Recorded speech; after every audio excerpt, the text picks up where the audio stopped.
master's degree in physiology, biomechanics, and human nutrition. I've spent the past 2 decades competing in some of the most masochistic events on the planet, from SealFit Kokoro, Spartan Agoji, and the world's toughest mudder, to 13 Ironman triathlons, brutal bow hunts, adventure races, spearfishing, plant foraging, freediving, bodybuilding, and beyond. I combine this intense time in the trenches with a blend of ancestral wisdom and modern science. Search the globe for the world's top experts in performance, fat loss, recovery, gut, hormones, brain, beauty, and brawn to deliver you this podcast. Everything you need to know to live an adventurous, joyful, and fulfilling life. My name is Ben Greenfield. Enjoy the ride.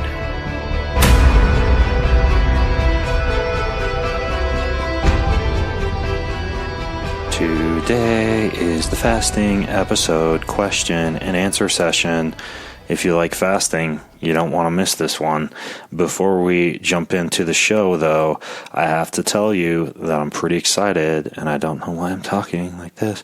The brand new flavor of the amino acids that rules all other amino acids and kicks the butt of all other amino acids in terms of flavor, amino acid ratios, the ability to build muscle, the ability to be able to repair the gut, to keep your appetite satiated. One of the few supplements that I take every single frickin' day. Well, we just added, in addition to the cool lime flavor of these amino acids, the berry flavor. Yeah, that's right. We got a brand new berry aminos. It just went live. Literally, just went live. You got to taste this stuff. Tastes like, as I'm prone to say, crack cocaine. If crack cocaine could taste. Anyways, you can get it right now over at getkeon.com. It's flying off the shelves. It's the brand new Keon aminos. And did I mention it's perfect for fasting? Helps you to maintain muscle and stay in a fasted state. How cool is that?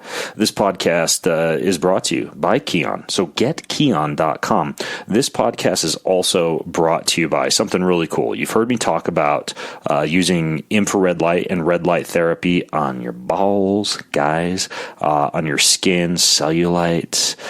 I was going to say ladies, but guys have cellulite too. I know some guys with some really gnarly cellulite, actually. It can be used on the thyroid gland. It can be used to enhance sports performance because you get nitric oxide released into your bloodstream after you use it. I'm talking about the light that is specifically the Juve light. And what's cool is they just came out with a tiny little one that fits in the palm of your hand. I'll lay in bed at night reading Harry Potter, which I do now at night, fiction, helps me to sleep, and I'll just place it on my tummy, or I will put it between my legs, shining straight up at my gonads. And it works like gangbusters. That one's wireless. It's rechargeable. It's got the same medical grade powder as the new big device, or as the older big device. But this is the new small handheld one. It's called the Juve Go. The Juve Go. And if you want to use it, you just go over to juve.com/Ben. That's JOOVV.com/Ben. And you'll get a handy little bonus gift along with any of your orders from Juve. So check it out. Grab yourself a little Juve Go or a big one. I've got both. So juve.com/Ben. Well, hello. Welcome to my Q&A, my living room fireside chat. I don't even know what a fireside chat is. It's very seldom that I have started a fire and sat down next to it with someone and chatted with them. But I can only imagine that if I had 2 giant lazy boys in my living room with a roaring, crackling fire, perhaps some chestnuts or whatever the hell you do when you're sitting by the fire, I could have more fireside chats. But regardless, the fireside chat thing is apparently pretty dang good. So I'm going to describe today's podcast as a fireside chat. It's actually a fasting Q&A, not a fireside chat.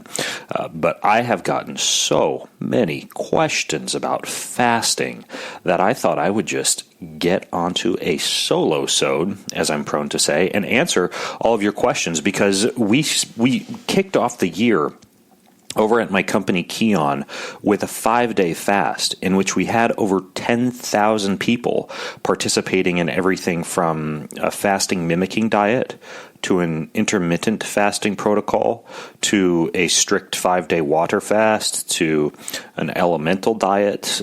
And during that process, boy, oh boy, did I get a lot of questions.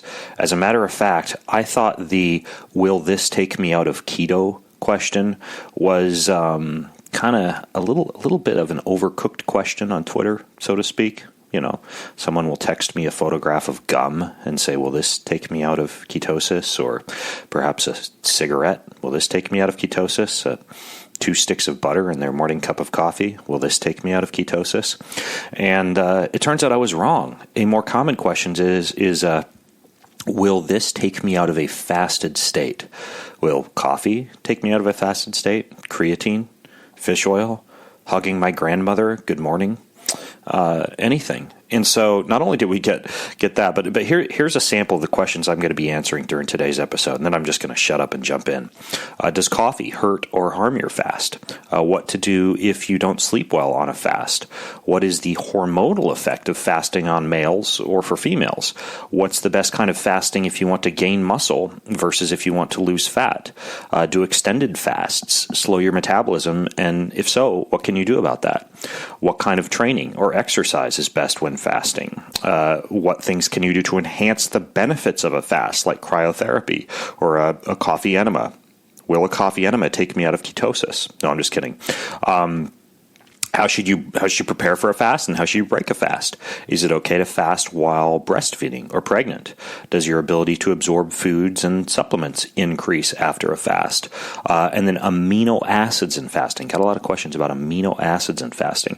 So I will be answering all those questions and going down a lot of rabbit holes during today's episode. So if you're ready to sit back, eat nothing at all, please, except the gum and the buttered coffee and sitting by your fireside with your grandmother.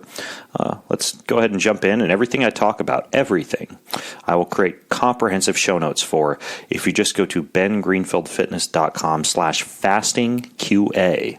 That's bengreenfieldfitness.com/fastingqa. And so, without further ado, let's just jump into the first question. Here we go. I shall read it and then reply to it. And my first few replies may be longer than my others because I'll want to lay down some science speak to allow you to understand my replies to other questions. So the first question is this: how does fasting for longevity differ from fasting for other reasons, like fat loss or circadian rhythm? Well, this comes down to the idea of fasting for longevity being synonymous to fasting for what's called autophagy. And what I want to do is just explain the basic physiology of what's going on here when you are fasting for longevity. We know that research shows that calorie restriction, specifically reducing your calories, not completely, but by reducing them about 20 to 40%, that's the most effective way to regulate aging and increase lifespan. And it's simply been shown over and over and over again that fasting can do 3 things really that allow this to happen: inhibit what's called the mTOR pathway, and then also stimulate autophagy and induce ketogenesis. So autophagy, that's a word that literally means self-eating or auto-eating. It was discovered in yeast quite some time ago, and was later it was later learned that this is a fundamental part of all human cells. And autophagy should not be confused with what's very similarly kind of thrown around in science, but that I think is inaccurately thrown around. That's apoptosis. Okay, apoptosis means that the entire cell is killed off. That's a programmed cell death, and defects in it can contribute to cancer, where there's no apoptosis, so cell accumulation occurs, or neurodegeneration, where rampant apoptosis kills off neural cells. So rather than killing off the entire cell, autophagy occurs when the body just replaces some parts of that cell. So you think of this as like spring cleaning for the cells. So you get rid of old membranes and organelles and cellular debris, and you send them via something called autophagosomes or autophagosomes, depending on how you want to pronounce it, to what are called lysosomes, which are organelles that contain these protein-degrading mechanisms that then get rid of this cellular debris. So during autophagy, your oldest, most worn-out cellular parts get discarded, and then amino acids from the broken-down cell parts either go to your liver to allow you to make glucose, or they get incorporated into new proteins. And cleaning up all that junk has been shown to do things like suppress tumors and support immunity and allow for better cellular development and differentiation. And defective autophagy has been linked to cancer and autoimmune disease and neurodegenerative disease and accelerated aging. So the idea is that eating shuts down autophagy. Eating shuts down autophagy, and fasting increases autophagy. So the idea here is quite simple. If you somehow figure out a way to allow your body to engage in that natural cellular cleanup, and it begins to kick in as little as 12 hours and can continue to kick in with these longer fasts, then you're going to increase that natural cellular cleanup. Now, the other term you want to be familiar with is an enzyme termed mechanistic or mammalian. There's kind of two different ways that it's often thrown around, but it's mechanistic target of rapamycin or mammalian target of rapamycin. So it's thankfully just shortened as mTOR. You have two different mTOR pathways. One's called mTOR C1, one is mTOR C2. Now, you can think of mTOR as an energy enzyme. It transfers what's called a phosphate group. So ATP, which is the energy currency that keeps your cells going, becomes ADP. And mTOR manages the processes that generate or use a large amount of energy, like cell growth or protein synthesis or autophagy. When mTOR is activated, autophagy, which I just got done describing to you, is suppressed. And when mTOR isn't activated, which occurs when you fast, autophagy increases. Okay, so basically mTOR is inversely correlated to autophagy to a certain extent. So every time you eat, you activate mTOR and you suppress autophagy, because activation of mTOR increases your insulin and your amino acid levels, and that can decrease the amount of cellular autophagy that's going to occur. And of course, you could look at this the other way. You could say if you want to get anabolic, huge, put on a lot of muscle, you'd want to keep mTOR activated. Research has shown over and over again that fasting reduces mTOR activation. And very much like autophagy, mTOR serves a purpose, but too much of it or too little of it can create problems. So you want this press-pulse cycle between activating mTOR and restricting mTOR. And then finally, in addition to autophagy and mTOR being linked with fasting, there's this idea of ketosis, which occurs when your body utilizes fat, more specifically ketones derived from burning fat, as the primary source of fuel. And when ketones are burnt as a primary source of fuel, we see less oxidative stress, which can slow the aging process. Are there ways to do that aside from strict ketosis? Absolutely. Lowering glycemic variability, eating a diet rich in legumes and other slow-release carbohydrates, avoiding starches and avoiding sugars. I'm not saying you need to be in strict ketosis, but enabling your body to be able to limit oxidative stress by reducing glucose throughput is a good idea. Okay, and we know that fasting does all these things. It can increase ketosis, it can inhibit mTOR pathway, and it can activate autophagy, and all of these would be longevity-based benefits. If you were going to fast for longevity, then it goes without saying, although I'm going to say it anyways, that the stricter you fast, the more you're going to activate many of these mechanisms.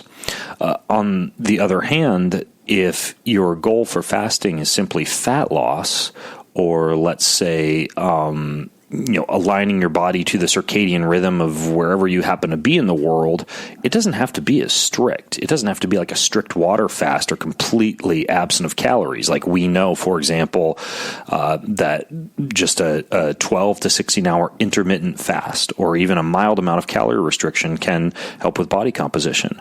We know that waiting to eat until it's the actual meal time in whatever time zone that you happen to be in, which often does require fasting and sometimes doesn't, can align your circadian rhythm properly. And we know that for autophagy and cellular cleanup, not eating any sources of calories, including fish oil, MCT oil, any source of calories can actually enhance autophagy. So I would say fasting purely for longevity does involve stricter fasting, more frequent fasting, longer fasting. But if you're just simply trying to lose weight or to align your circadian rhythm, sometimes it just takes some alterations in the number of calories that you're eating or the time at which you're eating. And so I personally try to strike a sweet spot. I fast for 12 to 16 hours every single day. I try to fast for about 24 hours, 1 to 2 times a month. That's like a Saturday dinner to a Sunday dinner. And then I do what's basically a version of what's called a fasting mimicking diet, or an FMD, 4 times a year, where I go for 5 days eating about 40% of the number of calories that I would normally take in. And that's kind of how I throw together my fast.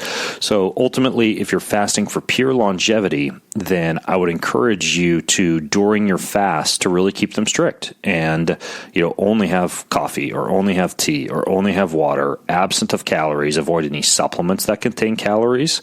This would include fish oil. This would include amino acids. This would include pretty much anything that has calories. Even ketones have calories. You just stay away from all that. But if you're simply fasting to kind of feel good and decrease some body fat and sleep better, then you don't have to be quite as strict. And in my opinion, doing things like, having a little bit of fat in the coffee in the morning to allow you to be able to go until lunch with good energy levels, or taking amino acids before a fasted workout to maintain muscle levels. In my opinion, the speed bump for autophagy is very, very slight in those kind of situations, and the pros outweigh the cons. So there we have it. Next up, does coffee hurt or harm your fast? Black coffee can enhance fatty acid mobilization from adipose tissue. It can enhance cognitive alertness.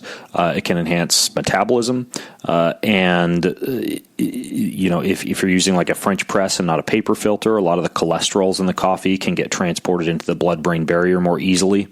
And so coffee without actual calories in it, right? No butter, no MCT oil, no coconut oil, no superfood creamers, like nothing like that in the coffee. That's honestly going to assist the fast, not harm the fast. There are some researchers like Dr. Sachin Panda who hypothesize that the taste of anything, including coffee, can cause this release of incretin hormones or other digestive hormones from the digestive tract that may either make you hungry or may disrupt some of the circadian rhythm benefits of fasting, or may decrease even potentially some of the autophagy benefits of fasting. But I have never seen research that shows that to be the case. And I think that in most cases, coffee, tea, sparkling water, even non-calorie sources of sweeteners like stevia, for example, in water or in your beverages is just fine and does not hurt or harm your fast. Hey, a quick interruption on today's podcast. I want to tell you, since we're talking about a spiritual discipline, I consider fasting to be a spiritual discipline, along with meditation, prayer, silence, solitude, hiking in the wilderness in a toga, wearing sandals, sporting a beard. No, I'm just kidding. I guess that's kind of a spiritual discipline. But gratitude. Gratitude is a spiritual discipline. And in addition to practicing fasting regularly, I have a gratitude practice. I wake up every morning and I write down one thing I'm grateful for and one person who I can help or pray for or serve that day, and one truth that I've discovered in my reading, because I start off every day reading something devotional or scriptural or spiritual, and it's transformed my life. The power of gratitude, the science of gratitude for increasing lifespan and decreasing blood pressure and lowering cortisol, it's flabbergasting, to use a very big, silly word. Anyways, though, so I decided to take the exact gratitude practice that me and my kids and my wife do every day and make it available for you in a wonderful little hardbound journal that you can get over at christiangratitude.com. My mom and I picked out a bunch of really cool inspirational Bible verses at the top of each page to inspire you each day. Even if you don't have time to read something devotional, you can just read that as you're reading for the day, and it strikes your heart, and it's special and inspiring, and it's an amazing way to start your day. And you don't have to be Christian to use it. And it's still going to enrich your life tremendously. So if you want to get one of those journals, just go to christiangratitude.com. That's christiangratitude.com. All right, thanks for listening. Okay, next up is I don't sleep well when I fast. Man, that is common. Carbohydrates, particularly when eaten at night, and this is why I tend to save most of my carbohydrates for the evening, not on days where I'm strictly fasting, but on days where I am eating. I have more carbohydrates like sweet potatoes, tubers, yams, beets, parsnips, carrots, things like that with dinner, even a little red wine or dark chocolate, because they can assist with sleep, because you get a serotonin release and a subsequent melatonin release, and you're not awake, and you get this slow bleed of energy while you sleep, and it simply enhances sleep. And as soon as you start to fast, a lot of times you lay awake at night chewing on the inside of your cheeks thinking about food. Sometimes it's because you're carbohydrate deprived, low serotonin, low melatonin. Sometimes it's because you're hungry. Sometimes it's because your nervous system is stuck in fight or flight mode. Sometimes it's because you just can get by on less sleep when you're fasting, which actually is indeed the case. You can get by on less sleep when you're fasting, so you may need less overall. You'll find sometimes that you wake up earlier when you're fasting and get through the day just fine. But ultimately, I'm a fan of anything that can kind of shut down the sympathetic nervous system for getting to sleep while you're fasting. Some of my favorites would be CBD. Most research on CBD shows that you need pretty hefty amounts to be able to enhance sleep. We're talking like 100 to 300 milligrams, considering that the serving size in many CBD bottles is like 10 or less. That requires you to almost like overdose on the CBD, but CBD can be very effective. There's a supplement that I use called Sleep Remedy, made by Dr. Kirk Parsley, that I really like. It has GABA in it, which is an inhibitory neurotransmitter. A few other things that are used traditionally to shut down the nervous system or to calm the nervous system during sleep and to assist with sleep, and that I've found to be helpful in a fasted state for sleep, would be valerian and passion flower, both of which can increase the GABA production. There is a compound called kava, or kava, which can also be helpful, as well as Chinese skullcap. There's a lot of different ways that you can do this, but some of my favorites are the passion flower, the valerian, the kava, and the Chinese skullcap. But what I personally do, because I get asked this question a lot, is I do 2 servings of Sleep Remedy and about 100 milligrams of CBD, and I'm good. And that helps to quell my appetite when I'm fasting. If you're doing daily 12 to 16 hour intermittent fast, and this isn't like a longer 5-day fast, just make sure you're having enough carbs when you do have like an evening meal, for example, and that can definitely assist with sleep as well. And finally, don't underestimate the importance of breath work and meditation, like a little breath work, a little meditation prior to sleep, just sitting, breathing, being mindful. I have whole articles I've written on breath work that'll include in the show notes if you go to bengreenfieldfitness.com/fastingqa. But ultimately, the sleep component, that's common, but I'll also understand that you can get by on less sleep when you are fasting. And then finally, the only other thing I'd throw in there is that fasting can increase cortisol, and that's just like a counter-regulatory hormone that's meant to increase glucose in the blood while you're fasting. And if your cortisol levels are elevated, there's some evidence too that a supplement called phosphatidylserine, about 500, 600 milligrams of phosphatidylserine, may lower cortisol levels a little bit. And so that would be another one you could throw into the mix if you just feel like you're amped up when fasting and laying awake in bed. Okay, let's move on to the next question, which is actually a really good one. What is the hormonal effect of fasting on males, and what is the hormonal effect on fasting on females? Now, this is important because there is the concept, of course, of intermittent fasting. And I have found in my own coaching and consulting that I do with females that most of the lean and active females I work with tend to respond from a hormonal standpoint in terms of hormones like DHEA and progesterone and estrogen unfavorably to longer 16-hour intermittent fasts or extended fasts in general. Whereas they do well operating closer to like a 12-hour fast, like stop stuffing food into your gaping maw at 8 p.m., and then you can eat again 8 a.m.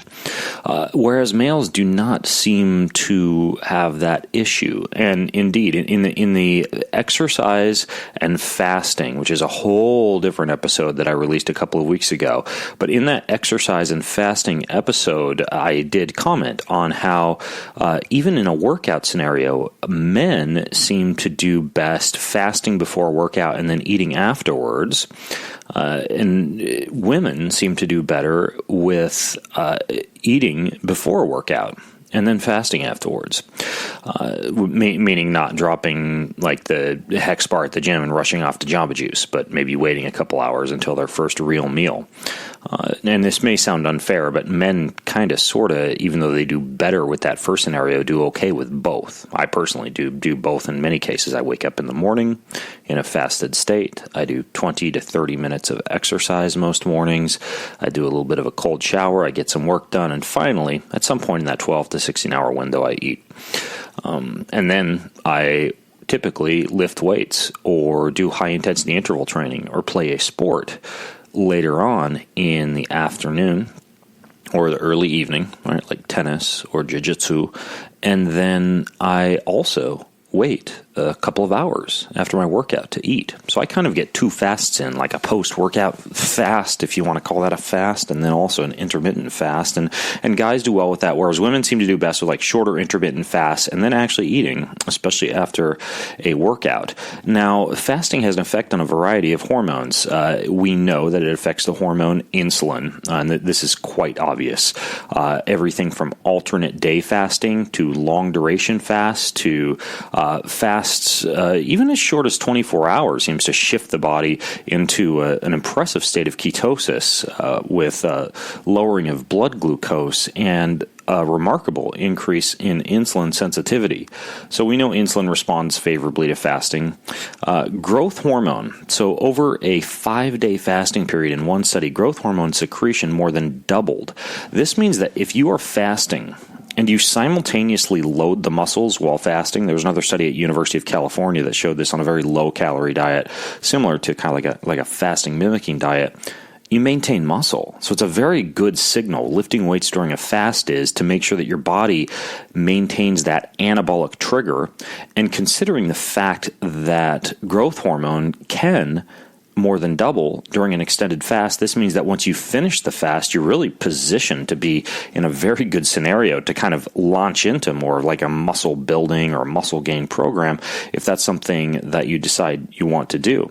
The interesting thing is that growth hormone also seems to go up even when you fast after exercise for 1 to 2 hours, like I mentioned earlier, without eating right after the workout. So growth hormone responds favorably. In addition to that, it's not really a hormone as much as a catecholamine, but noradrenaline increases. And this is, of course, one of the reasons potentially that you actually don't sleep as well when on a relatively strict fast. But 48 hours of fasting has been shown to increase metabolic rate by nearly 4%.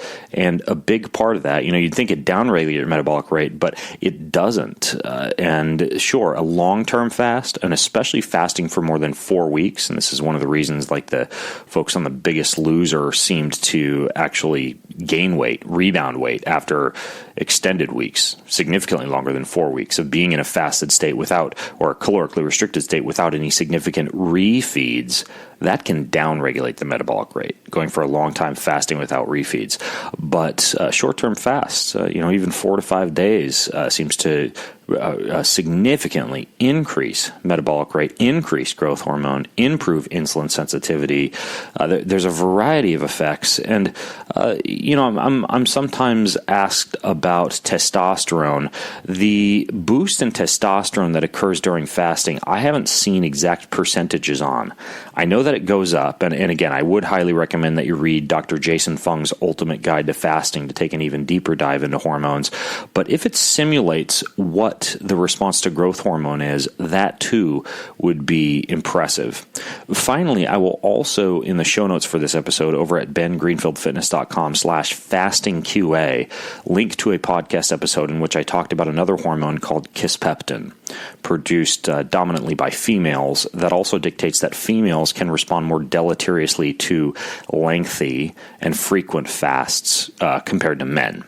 And it's a highly politically charged discussion to hypothesize as to the reasons why, such as men going out and hunting and gathering while women stayed at home preparing food and taking care of babies. But that also is the way that humans have operated largely up until recently. And so this could be a built-in evolutionary mechanism by women to maintain body fat percentages for childbearing, to stay at home, to take care of things in the home front, while men adopted more robust fasting mechanisms by being warriors or hunters or gatherers or things along those lines. So I know that's a difficult pill to swallow for like a hard-charging, high-achieving female who likes to fast, but it may be that you're not yet, at least, genetically hardwired to do as well with it compared to males. So it is interesting. I realize that's it's painting with a broad brush, and that is a politically charged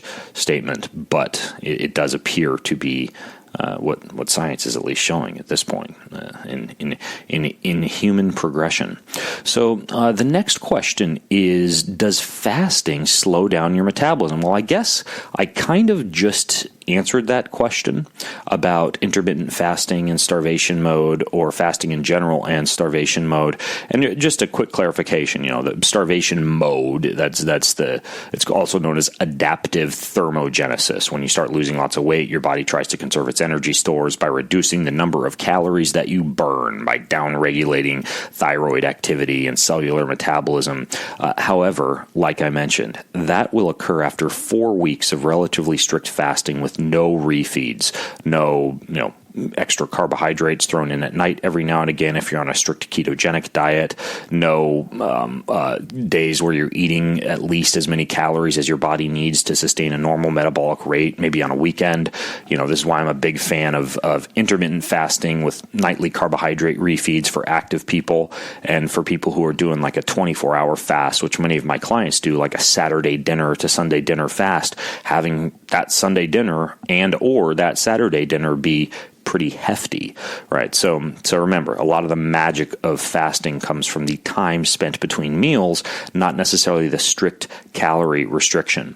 A few things that have been shown, though, to help keep the body, the metabolism elevated during a fasting scenario. One is protein intake, right? Either amino acids or protein, or some version of meat or fish or eggs included in a fasting scenario. What I mean by that is, let's say you're doing an alternate day fast, or an intermittent fast, or a fasting mimicking diet, or any variation of a fast. You're couching protein into that scenario somehow.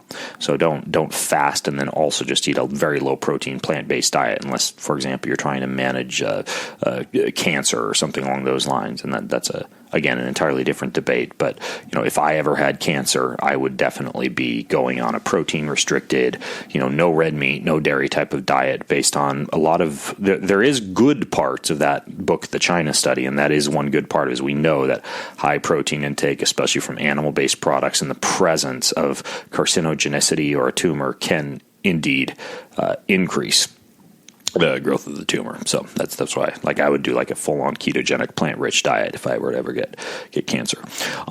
You can lift weights that will keep the metabolic rate elevated, and you can, of course, do some of those refeeds that I mentioned. So another question that I got was, what other things can you do to enhance the benefits of a fast? I thought this was a pretty interesting question, and I can tell you that if your goal is cellular autophagy, then there's a whole lot of things that have been proven to increase autophagy. I'll get into a few of them here.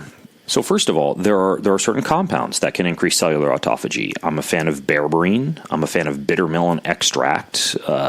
Another similar one would be rock lotus extract. I've talked about that one before. Any of these, like some of those are components, like bitter melon extract and rock lotus in particular. Those are components of quinoline. I take quinoline every day, but you can literally take that 3 times a day during an intermittent fast to increase cellular autophagy even more.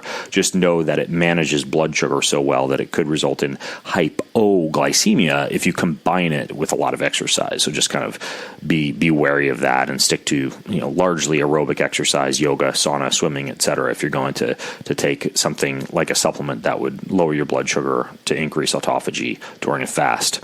A few other things that seem to be able to increase autophagy somewhat would be something I just mentioned, regular sauna session. Cold thermogenesis is another one, like doing a daily cold soak. I have one fun one that I have a lot of my clients do is they'll do a 3x3, meaning, and then this is a little bit more intensive, but they'll do 3 minutes of a cold soak, like literally filling up the bathtub with ice cold soak, like full on cold soak. 3 minutes of Wim Hof style breathing or box breathing or some type of breath work to consciously control their response to cold.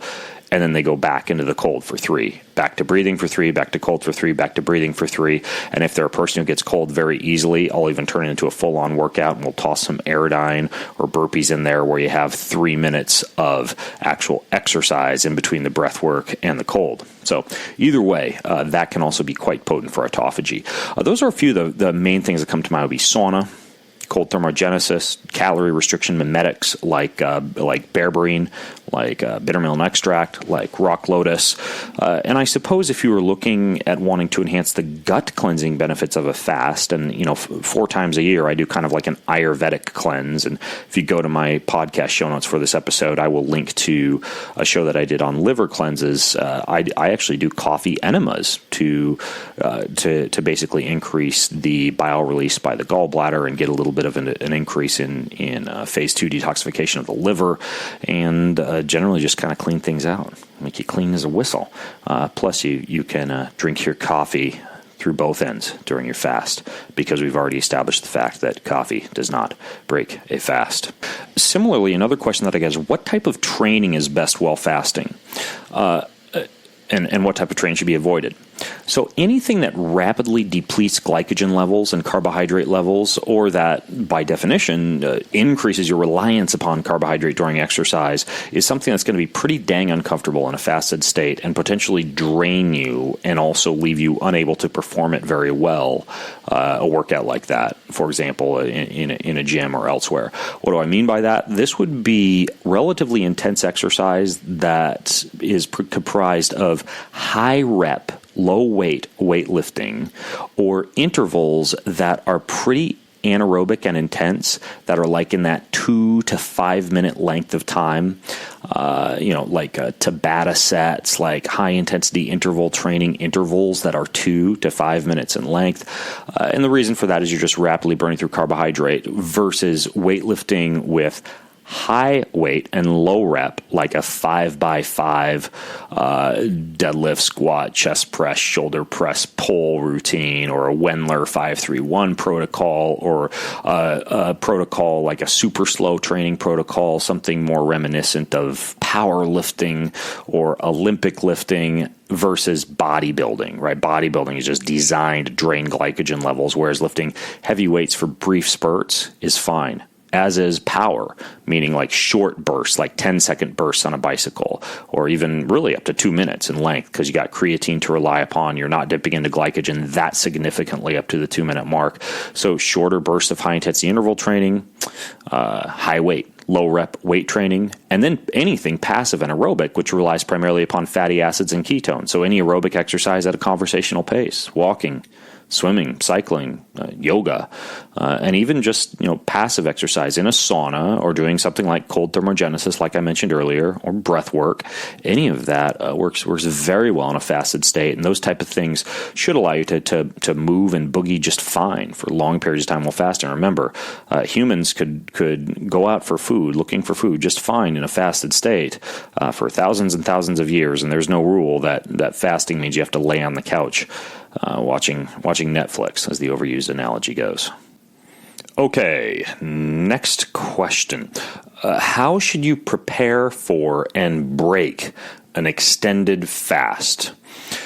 The idea is that you'll generally have a little bit of a downregulation of digestive enzymes and some hormones called incretin hormones during a fast. And this means that when finishing a fast, you will be less equipped to be able to digest complex meals. Now, this is all said in the context of a longer fast. We're talking about like a 3 to 5 day fast. You do not need to make any significant modifications to, say, your late breakfast or your lunch if you're doing something like an intermittent daily fast. But for a longer fast, you should definitely plan on going low and slow when you're reintroducing foods, and basically planning on spending a little bit more time eating, chewing, being in a very parasympathetic state when you eat, using bitters and herbs and spices like cumin and coriander and fennel and ginger and turmeric to allow you to be able to digest the food more easily, considering the use of supplements like Thorne Biogest or Quicksilver Scientific's Bitters number 9 to allow you to be able to digest food a little bit more easily, and then using the power of fire, and that would mean heat to do things like soft cook veggies or eat things that have been slow fermented or soaked or sprouted, which pre-digests food, considering the use of things like coconut creams and avocados and olive oils and grass-fed, grass-finished, cottage cheeses or kefirs or ghee, or even like raw milk, simple to digest fish, eggs to a certain extent, and no large amount of very complex, difficult to digest foods like large ribeye steak or a meal heavily laden with cooked fats and oils, and especially like red meats or things that you got to chew for long periods of time. I mean, frankly, what I've just described is a pretty decent diet to follow like 80% of the time anyways, if you have any gut issues whatsoever. But that would be how you'd break a fast. And then entering into a fast, I highly recommend the strategy, for example, used by my friend Peter Attia. He calls it his nothing burger, meaning that he will enter into a state of ketosis, meaning shift to a carbohydrate restricted or very low carbohydrate diet leading into a fast, and then also after the fast ease his way out of the fast with, again, switching back into a lower carbohydrate kind of ketogenic diet approach. He calls that, again, the nothing burger. And I really like that approach as well, because by going into ketosis before the fast, you kind of accelerate your ability during the fast to be able to enter into cellular autophagy and a lot of the benefits of a fast more easily, and it just kind of allows you to keep your appetite satiated more easily during that fast. So that's the way that I would do it. Is it okay to fast while breastfeeding or pregnant? Well, this is an interesting question. When you look at cultures who have religious fasts frequently or at programmed times throughout the year, like the Orthodox Church or the Roman Catholic Church or the Muslims or the Jews, or anyone observing a specific religious practice of fasting, well, Jewish law actually exempts fasting for anyone whose health might be even slightly harmed by it, and that includes pregnant and nursing women. And so the pregnant and nursing women in Jewish religion are exempt from fasting.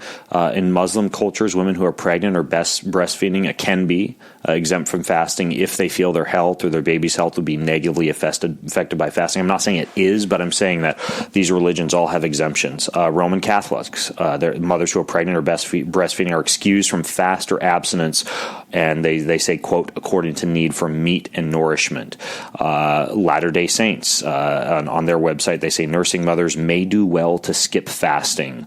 The Baha'i faith exempts from fasting people who are ill, elderly, traveling, pregnant, nursing, menstruating, or engaged in heavy labor. The Orthodox Christian Church has always exempted small children, the sick, the very old, and pregnant and nursing mothers from strict fasting.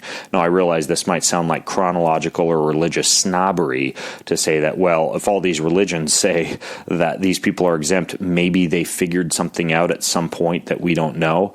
But then if you look at the studies on fasting and breastfeeding, they found a number of biochemical changes in the milk, including a drop in amino acids and some beneficial proteins in response to fasting. They have done other studies that have not found that the children grew any differently, but they have again found in other studies low levels of zinc and magnesium and potassium and other nutrients in breast milk particularly. I personally think that for pregnant and breastfeeding women, maybe an intermittent fast would be okay here and there, but ultimately, if I were ever pregnant, or actually all the women who I advise when they're pregnant, they're eating like a very Weston A. Price diet and winding up having these big, beautiful, symmetrical, wonderfully healthy babies who grow up with big heads of hair and a full set of teeth. And these women, I have them eating lard and ghee and raw milk and cheese and kefir and yogurt and organ meats and bone broth and ferments and just this amazing assortment of food, just eating and eating and eating, sending the body this message that it's not a time in famine, it's time to make this amazingly fat baby. Right. And by the way, that's different than sugar, right? You don't want a baby with prediabetes or insulin insensitivity or insulin resistance. But I say the pros are outweighed by the cons when it comes to fasting for breastfeeding or for nursing. Okay, does your ability to absorb food and supplements increase after a fast? Well, this is something I actually discovered while bodybuilding and while racing in Ironman triathlon. There's an enzyme called glycogen synthase that's responsible for taking carbohydrates and sucking them away into muscle and into liver to a certain extent, I believe. And by restricting carbohydrates for certain periods of time, aka kind of a carbohydrate fast, levels of glycogen synthase go up so that when you do eat carbs, they're more likely to wind up in the muscles and the liver. And this would have been a strategy like before a race, like restricting carbohydrates, then doing a whole bunch of carbs a couple days before the race to really like amp up the body full of carbs, or very similar with bodybuilding to fill up the muscles with carbs. But in the case of fasting, yeah, you'd see an upregulation of glycogen synthase. So that's one that we know responds to fasting. Another thing that's interesting with fasting is other enzymes. Actually, if there's ever a perfect time to do mega doses of enzymes for maximum benefit, it would be during times of fasting, because these digestive enzymes can, rather than being used to digest food, go straight to accumulated scar tissue and broken ligaments and muscle and skin fibers. There's one supplement called Masszymes, and I'll link to this one in the show notes. I've done a podcast with them too before that is actually perfect for this. Like taking 6 to 12 Masszymes a day while you're in a fasted state can do a wonderful job at healing the body. And I'll often take enzymes that are designed to digest food and instead use those during a fast to amp up the repair and recovery benefits of a fast. Another really good one to do during this time would be Keon Flex, because Keon Flex not only has proteolytic enzymes in it that repair muscle tissue, but a lot of these different enzymes that, again, traditionally would be used to digest food, but can be used to repair muscle during a fast.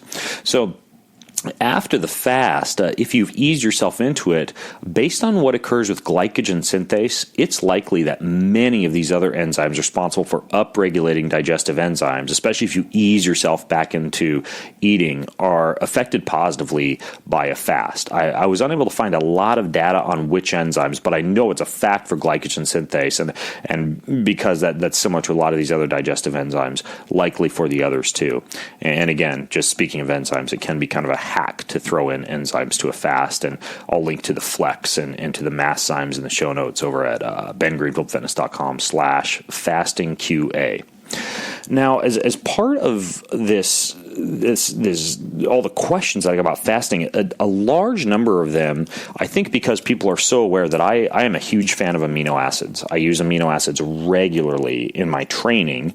I use them to go into a fasted workout but stay in an anabolic state by taking as little as 5 and as many as 20 amino acids to maintain high blood levels of amino acids during a workout. I do not use branched chain amino acids, which just contain 3 amino acids: leucine, isoleucine, and valine.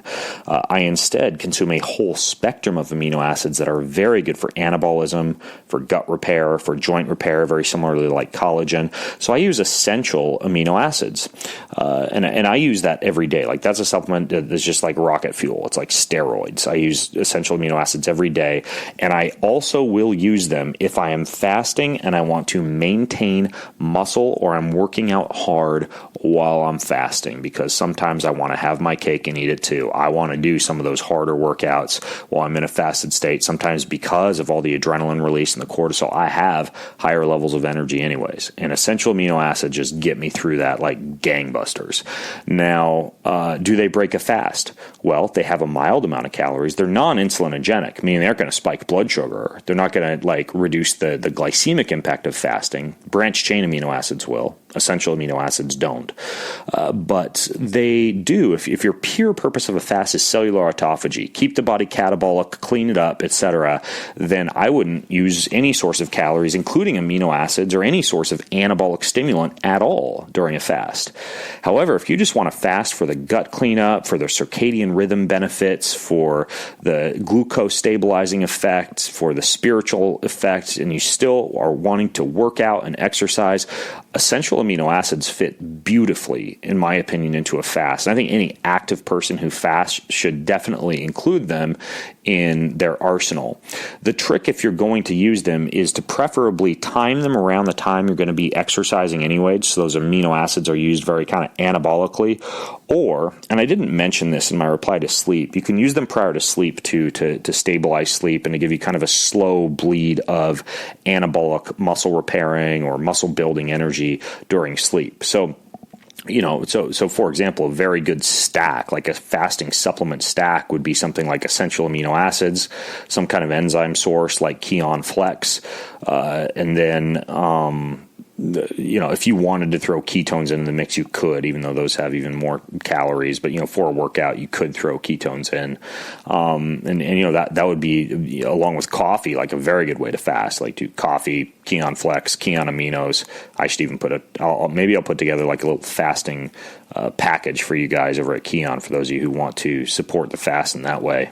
Now, in fact, one study that I found showed a significant muscle-preserving effect of essential amino acid supplements when ingested, especially during training in a fasted or ketotic state. And that study included decreased indicators of muscle damage and decreased inflammation. So that means if you pop essential amino acids, even if you didn't eat anything, you won't cannibalize as much muscle during a fasted workout session or a long intermittent fast or a bout of ketosis or a freaking marathon or Ironman triathlon or anything like that. So I just think they fit beautifully into this fasted scenario. You just want to make sure you've got all 9, preferably. You got phenylalanine, valine, threonine, tryptophan, isoleucine, methionine, histidine, arginine, leucine, and lysine. Like you want all those amino acids in the correct balance in the amino acids that you use. So yeah, I'm a huge fan. Stack something like Keon Aminos along with Keon Flex, and that's perfect for fasting. I also, by the way, just a complete aside on amino acids, and we do have a brand new berry flavor going live on Keon very soon. I think around the time of this podcast. It tastes like crack cocaine. Actually, I don't know what crack cocaine tastes like, but it tastes really good. I did get 2 questions about gastrointestinal effects of amino acids and dry mouth during amino acids. Now, dry mouth is something some people get when they use like an amino acids powder. One of the reasons for that can often be issues with digestive enzymes or salivary production. There are certain herbs that can stimulate salivary production in people who have difficulty producing enough saliva or who get dry mouth frequently. So this is a complete aside, but I wanted to note one that I grow at my house is called splelanthes. It's a popular herb used to clean the mouth. It's called the electric berry. It tastes like a party in your mouth when you pop one. They're incredibly easy to grow. I just bought the seeds on Amazon. I grow them in a little pot at home. That's amazing for dry. You pop one of those berries before a meal and your mouth just fills with saliva. So those are good. You can have those around like me. I just have a little potter in my office and there's at any point like 30 little berries I can just grab and eat, and they have literally no sugar. I mean, they're almost like more like an herb than a berry. Ginger also is a very good one. Like chewing on a little root of ginger or a little chunk of ginger can increase salivary production. as can just a bit of cayenne applied on the tip of the tongue or on the inner lips, on the inside of the mouth. Just a very small amount can also increase salivary production. So those are just a couple tips for you for dry mouth. I know that sounds completely random, but it was a question that I got. And then the other question that I get with amino acids is whether you get adverse gastrointestinal effects with them. Now, that's not typical, but there are some people who particularly do not respond quite as well in terms of nitric oxide production in the small intestine in response to certain forms of amino acids. And with a lot of those people, that can be what's called a histamine sensitivity. Now, there are things you can take that lower histamine. Like my friend Dr. Ben Lynch has been on the podcast before, and I actually have this supplement. I'll take it sometimes if I'm going to have more than one glass of wine, for example, or a hefty amount of fermented foods like my wife's lovely sauerkraut and kimchi. They make one called histamine block and another one called histamine X. Histamine X is a specific probiotic formula that's low in histamine-producing bacteria, and then histamine block is one that actually can block the production of histamines. If you tend to get gastrointestinal symptoms upon consumption of anything that has high amounts of amino acids in it, particularly arginine, citrulline are two that can tend to cause that, you may be someone who's histamine sensitive and who just needs to throw a few extra histamine supplements into the mix. I realize for the past 15 minutes I've mentioned a lot of different supplements, but it's part of what I do. It's part of my job. My master's degree is in physiology with an emphasis in human nutrition and pharmaceuticals, and so I'm okay and open to the idea of using better living through science or nature's ingredients, what have you, to make life better. So, so let's see. Yeah, those were the main questions really that I wanted to go over regarding aminos. And fasting in general. Geez, those were all the questions. I'm just realizing. Yeah, those are all the questions that I got.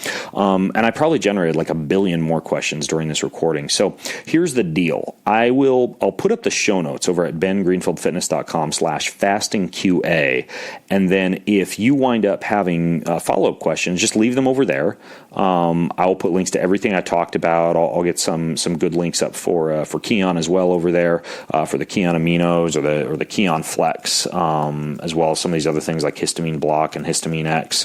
And then, if you have questions, ask them. Sometimes these solo-sodes are like awkward to end because I'm like, what do I say? Leave the podcast a review in iTunes, I guess. One thing, there is a free fasting guide that I made that you can just download for free. That one's at getkeon.com/fast. That's getkeon.com/fast. And it's just chock full of a whole bunch of guides for alternate day fasting or fasting mimicking diet or elemental diet or liquid diet, like just everything you need to know about fasting in general and how to pull it off, assuming this Q&A didn't just answer all your questions. So there you have it. Thanks for listening. I hope this was helpful. I hope you like these solo-sodes. I'm Ben Greenfield. Over and out, like a trucker would say.